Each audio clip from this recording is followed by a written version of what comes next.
dilihat oleh sahabat tidur di atas tikar yang kemudian memberi bekas di lambungnya. Maka mereka berkata, ya Rasulullah, ala naj'alu laka wita'an, maukah kami jadikan engkau kasur yang lebih nyaman daripada ini? Ganti ya. Bahkan dalam riwayat yang lain disebut oleh Ibnu Hajar dalam Fathul Bari, ada orang bertamu di rumah Aisyah kemudian mendapati kasur Nabi yang sangat sederhana ya. Hashwuhu lif, yaitu kasur dalamnya dari kulit terus dalamnya cuma serabut korma, jadi kasar tidak enak. Maka dia pun ganti dengan kasur yang lebih baik.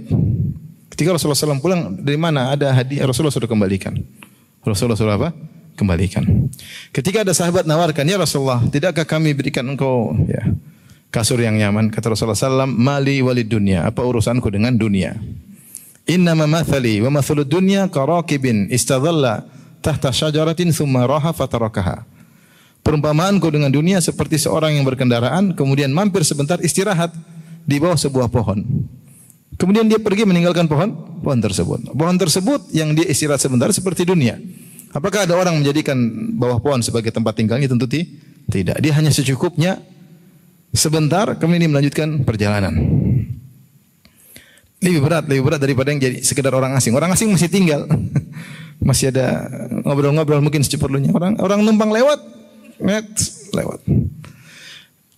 Kalau jadi yang kedua ini, opsi kedua yang berat ini, artinya kau ambil dunia seperlunya saja. Jangan memberatkan engkau di akhirat kelak. Memberatkan engkau dengan hisab. Memberatkan engkau dengan banyak pertanyaan. Kalau kau berlebihan, kau akan salah gunakan. Makanya Rasulullah SAW ketika berdoa kepada Allah, dia berdoa dengan apa? Kafafan. Rezeki yang kafaf. Kafaf itu tidak kurang, tidak berlebihan. Kita juga tidak suka kekurangan, kurang juga berat. Tapi berlebihan juga bahaya. Kalau dia tidak pandai mengatur, tidak dialihkan kepada yang kebaikan, bahaya ya. Maka apa yang kita miliki usahakan dijadikan sebagai apa? Untuk akhirat. Harta yang kita miliki jadikan sebagai bekal kita di akhirat. Ini opsi yang kedua berat, seperti orang yang numpang lewat. Syekh Ibnul Utsaimin rahimahullah ketika mengomentari hadis ini dalam Syarah Riyadhus Shalihin, beliau mengatakan demikianlah Rasulullah menjelaskan pada opsi kedua ini seperti kita ini seperti musafir. Ya musafir berjalan, numpang lewat sebentar kemudian melanjutkan perjalanan. Dan perjalanan kita benar panjang. Di dunia sebentar, di dunia cuma sebentar, benar sebentar. Di alam barzah lebih panjang daripada di dunia. Hari kiamat lebih panjang lagi. Dunia kita hidup 60-70 tahun, taruhlah 100 tahun itu sebentar dibandingkan dengan alam barzah. Sekarang ada orang di alam barzah sudah ribuan tahun. Belum kalau dibangkitkan fi yaumin kana miqdaru 50 alf sanah. Di padang mahsyar 50.000 tahun. Dengan berbagai macam kondisi yang akan dihadapi. Belum jannah au nar, surga atau neraka yang kekal abadi selama-lamanya. Maka kita sebenarnya adalah musafir dan kita butuh bekal yang banyak karena perjalanan kita masih panjang. Di dunia perjalanan cepat. Kalau musafir yang kita lihat asli, mereka masih ada istirahat. Istirahat, mereka jalan lagi, istirahat lagi, jalan lagi, istirahat lagi. Kita ini enggak ada jalan terus semakin dekat kepada tujuan karena waktu berjalan, semakin umur berkurang, semakin hari kita lewati, semakin bulan kita lewati, berarti kita semakin menuju kepada tujuan, destinasi yang berikutnya. Destinasi berikutnya alam barzah. Kalau musafir di dunia masih istirahat, dia bisa menunda ke destinasi berikutnya. Dia bisa nongkrong dulu di mana.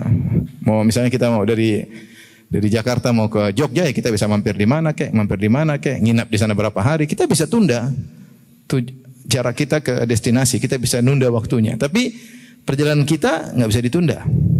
Setiap hari kita harus mau tidak mau harus menuju kepada destinasi berikutnya. Hari yang kita lewati, umur yang kita lewati. Dan kita tidak tahu kapan kita sampai. Yang jelas terus menuju ke sana.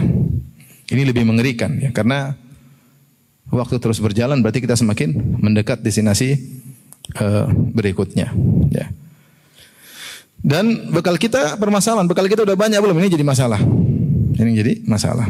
Seperti syair yang dinisbahkan kepada Ali Zainal Abidin, dia mengatakan safari ba'idun wa zadu la yuballighani wa quwwati dha'ufat wal mautu yatlubuni. Safarku jauh sementara bekalku sedikit. apakah mampu menyampaikan aku atau tidak. Wa quwwati dha'ifat, sementara kekuatanku semakin melemah. Wal mautu yatlubuni, sementara kematian terus mengintaiku. Nah, kita evaluasi kita masing-masing. Kalau kita mati sekarang, ridhokah kita dengan bekal kita sekarang? Masing-masing evaluasi. Tentu tidak ada yang ridho, semuanya ingin lebih. Tapi kita perlu aksi, bukan cuma sekedar angan-angan. Ya. Jangan sekedar angan-angan. Kita enggak tahu kita kapan dipanggil oleh Allah Subhanahu wa taala. Kematian itu sangat dekat. Oleh karenanya, ini nasihat dari Nabi sallallahu alaihi wasallam, ya, mengajarkan kepada kita orientasi kita harus apa? Akhirat. Kalau Allah berikan kita dunia sebagaimana Nabi Sulaiman, sebagaimana Nabi Daud alaihissalam, sebagaimana Abdurrahman bin Auf, sebagaimana Utsman bin Affan yang kaya raya, maka mereka menggunakan harta mereka untuk orientasi apa? Akhirat.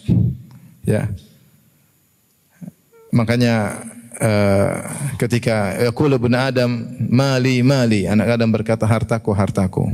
Maka dikatakan kepadanya, tidak ada hartamu kecuali apa? Apa yang kau makan, maka selesai. Dan apa yang kau pakai? Fa'ablait, kemudian usang baju tersebut. Dan apa yang tasaddaqta bihi fa'amdait. Dan apa yang kau sedekahkan, dan itulah yang menjadi hartamu sesungguhnya. Selain itu bukan hartamu. Selain itu untuk kau berikan kepada ahli waris. Hartamu yang benar-benar untuk kita, yang kita makan, itu benar-benar jadi milik kita. Benar atau tidak? Benar. Yang kita pakai, benar jadi milik kita. Sisanya yang kita sedekahkan, bukan yang kita simpan. Yang kita sedekahkan adalah menjadi milik kita. Jadi orientasi kita harus akhirat. Ketika Rasulullah SAW mengatakan, yatba'ul mayit salas, mayat diikuti tiga perkara. Yarji'ul isnan wa yabqa wahid. 2 balik tinggal 1. Mayat diikuti oleh ahluhu wa maluhu wa amaluhu. Dia diikuti oleh keluarganya, hartanya dan amalnya. Yang 2 balik, harta mungkin dia diantar oleh budak-budaknya kalau zaman dahulu, atau sekarang pembantunya ngantar pakai mobil-mobil mewahnya, itu harta dia, tapi semua balik. Istrinya, anaknya semua balik, yang tinggal amal dia, menemani dia di alam barzah. Nah, kalau harta tersebut dia sedekahkan di jalan Allah, menemani dia enggak di akhirat? Menemani dia. Maka Rasulullah SAW, hartamu yang sesungguhnya adalah ma tasaddaqta bihi fa'amdait, yang kau sedekahkan dan itu yang berlaku adalah hartamu. Oleh karenanya seorang harus waspada. Ya. Ingat bahwasanya kita ini cuma sebentar, orang asing, jangan buang-buang umur. Ya. Harta kita gunakan tidak dilarang, tapi ingat orientasinya harus apa? Akhirat. Ya. Jangan terlalu terpedaya dengan kemewahan-kemewahan, itu semua hanyalah akan sirna. Ya. Tapi itulah yang dipraktikkan oleh Nabi Shallallahu Alaihi Wasallam. Dia paham dia ingin menyampaikan nasihat ini kepada Ibnu Umar, dan akhirnya Ibnu Umar faham. Ini semua nasihat Nabi ini, opsi pertama atau opsi kedua, mengkonsekuensikan seorang harus semangat beramal, jangan tunda-tunda. Makanya wakana Ibnu Umar sang perawi berkata, adalah Ibnu Umar yaqul, Ibnu Umar setelah mendengar hadis ini dia berkomentar. Dia berkata, "Idza amsayta fala tantazir as-sabah." Kalau kau sudah tiba di petang hari, jangan tunda-tunda lagi pagi hari. Kau punya amal, kerjakan sekarang. Jangan tunda besok. Kau enggak tahu bisa hidup besok atau tidak. Punya niat baik, kerjakan. Pengin sholat malam hari ini, jangan besok. Besoklah, hari ini libur dulu. Kalau pengin sholat malam sekarang. Pengin sedekah jangan bilang besok, sekarang aja. Besok urusan lain. Ada rezeki lain, Allah sedekahkan dengan rezeki yang lain. Jangan tunda-tunda. Ya, pengin baca Quran sekarang, jangan tunda-tunda. Nanti nonton berita politik dulu deh, 1 jam 2 jam. Qurannya 1 menit. Habis. Jangan tunda-tunda. Idza amsayta fala tantazir as-sabah. Jika kau tiba sore hari, jangan tunda waktu pagi. Wa idza asbahta fala tantaziril masa. Kalau kau sudah tiba pagi hari, jangan tunda-tunda lagi sampai sore. Ini penyakit berbahaya, namanya penyakit taswif, menunda-nunda. Sebagian salah mengatakan at-taswif jundun min junudi iblis. Taswif adalah salah satu dari pasukannya iblis, nunda-nunda, bikin orang akhirnya menunda sehingga banyak amal soleh yang tidak terjadi. Kemudian beliau berkata, wa khudh min sihhatika limaradik, mumpung masih sehat beramal soleh sebelum datang sakit. Ya ikhwan, kalau sakit kita enggak bisa apa-apa. Ya. Kita aja kalau kita pernah tergeletak di rumah sakit, kita sholat di rumah sakit. Mungkin kita sholat malam juga mungkin, tapi enggak senikmat ketika kita sehat. Sujud, taruhin di sini sujud, beda. Sholat sambil duduk beda rasanya, seperti kalau kita bisa apa? Sujud. Kita baca Quran dengan Sakit beda dengan ketika kita baca Quran dengan nyaman. Oleh karenanya, mumpung masih sehat jangan tunda-tunda. Ya, mumpung masih sehat jangan tunda-tunda. Sebelum datang sakit, mu'min hayatika limautik, dan gunakanlah kehidupanmu sebelum kau mati. Kalau sudah meninggal, selesai, game over. Game over. Sudah enggak bisa apa-apa. Sekarang ini kita kurang menghargai waktu. Yang benar-benar menghargai waktu adalah orang yang meninggal dunia, yang sakaratul maut, baru dia menghargai waktu. Sebagaimana Allah berfirman di antaranya dalam firman-Nya, ya ayyuhalladzina amanu, ya. La tulhikum amwalukum wala auladukum an dzikrillah wa may yaf'al dzalika fa ulaika humul khasirun. Wahai orang beriman, janganlah harta kalian dan anak-anak kalian melalaikan kalian dari mengingat Allah. Ada waktunya ngurusin harta, ada waktunya ngurusin anak-anak, tapi jangan sampai melalaikan. Ya. Siapa yang terlalaikan dari mengingat Allah, maka mereka benar-benar orang-orang yang merugi.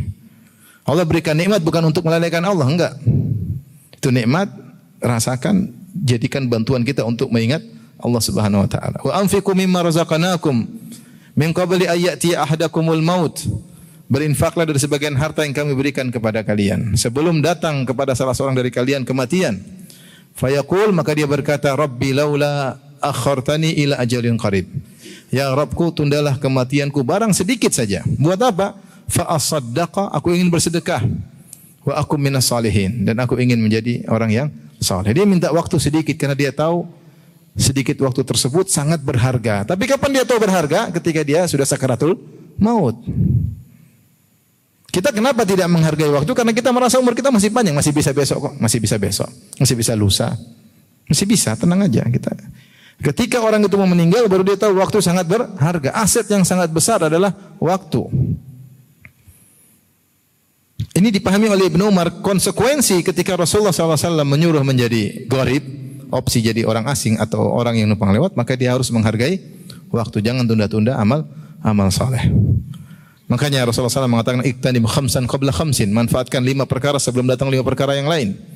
Ya syababaka qabla haramik, masa mudamu sebelum masa tuamu. Sehataka qabla maradik, sehatmu sebelum sakitmu. Ya. Ghinaka qabla faqrik, yaitu ketika kau dalam kondisi lapang sebelum datang sempitmu. Lapang bersedekah, sempit enggak bisa bersedekah enggak ada masalah. Memang lagi enggak punya mau diapain? Lagi punya jangan tunda-tunda, ya. Faragaka qabla syughlik, mumpung masih punya waktu luang sebelum sibuk. Kadang sudah sibuk enggak punya waktu luang, baca Quran enggak sempat. Salat malam enggak sempat, sibuk urusan. Ada waktu sempit kita, beberapa waktu kita sibuk sekali. Ya. Kita tidak bisa hindari, ya sudah tidak apa-apa, Allah kasih uzur. Tapi ketika kau dalam kondisi lapang, jangan lupa untuk beribadah kepada Allah, mumpung punya waktu luang. Kemudian hayataka qabla mautik, hidupmu sebelum matimu, ya.